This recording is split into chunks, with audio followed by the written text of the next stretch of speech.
такой вопрос. Недавно посмотрела ваш клип, где вы говорите, что нельзя разводиться.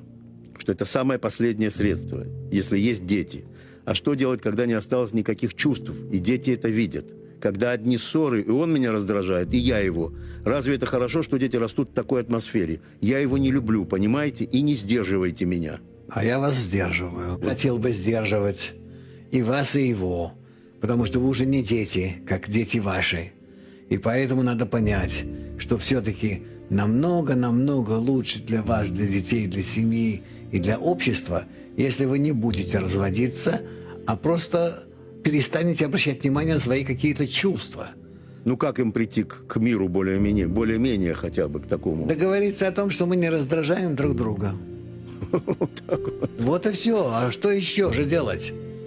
Пускай в вашем состоянии будет немножко политики, будет немножко согласия, будет немножко разума, да? Разума, возвышения над собой. Да, но мне не нравится что-то в нем, ему что-то не нравится, мне это глупости.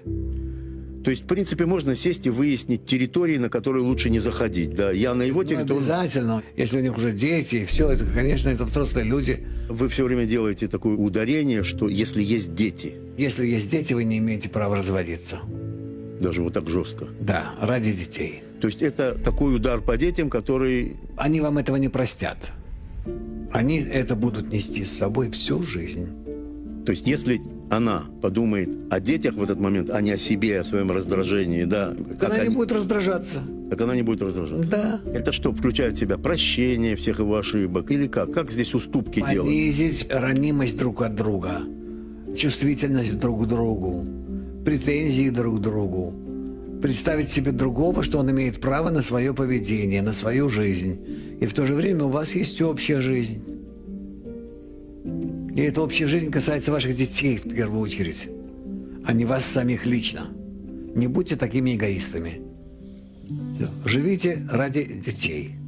Это не должно быть источником боли для ваших детей. Вот это настоящая ответственность, да, и настоящая... Да, конечно.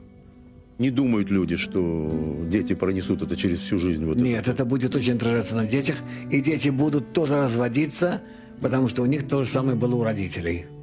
Эта цепочка работает такая? Это очень работает. Да? Да. И идет через поколение даже? Да. А если у них нет такого понятия, как развод у родителей, несмотря на то, что существуют между ними очень большие разногласия и вообще скандалы, и дети будут все-таки беречь свои семьи.